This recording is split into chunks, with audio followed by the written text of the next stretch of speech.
Katy was a prolific author. She wrote more than 30 books in her career, travel books, scholarly works, collections of poetry.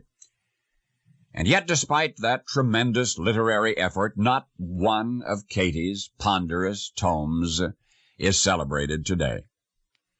Well, it's just as well, some say, for at least one of those books is a volume of love poems which Katy wrote for another woman.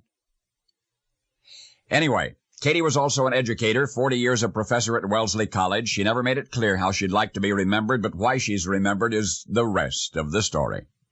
Katy was a born writer. At least so it would seem from the time she was 9. That's how old she was when her young widowed mother gave her the little red notebook that became her diary. Katy's very first entry in it reveals her early penchant. Quote, "I am scribbling rather, just for fun. Not that I have anything to say. There is a charm in bright, clean, unfilled pages which I, for one, cannot resist." End quote. Nor was she ever to resist that charm. As an adult, Katy became an eloquent exponent of women's rights.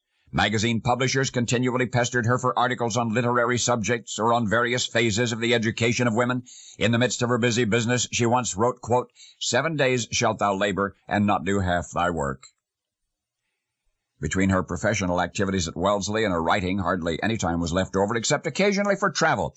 Some of her books were devoted to the subject of travel, remember. Her descriptions were vivid and compelling. One summer she visited Colorado Springs, wrote of the experience, particularly of her expedition to the top of Pikes Peak.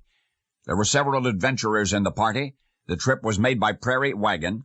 Anyway, she kept a diary of the occasion so the folks back home could share her impressions. Katy's description of her visit to Pikes Peak was not promptly published, as was much of her work. In fact, she put it aside for 2 years and almost completely forgot she'd written it.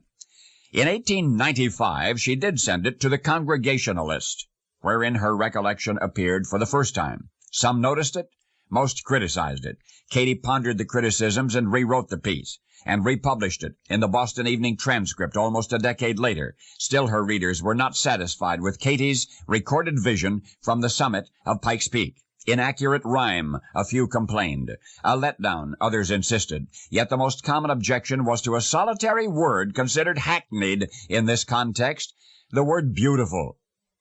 Well, Katy was polite toward her critics, but she refused any further editing of the work. She was especially adamant in her defense of the word beautiful as it applied to the poem. Katy had always prided herself in verbatim precision, and that one word better than any other described what she had seen, that spectacular view from the peak of Pikes Peak, that sea-like expanse of fertile country spreading magnificently beneath a canopy of blue. Oh, beautiful for spacious skies, she exulted. And in time a nation rejoiced with her. Of her 30-plus scholarly volumes, you cannot recall one line ever written by Catherine Lee Bates, but you'd recognize any stanza of the poem which was so criticized while she lived, her hymn to the country she loved,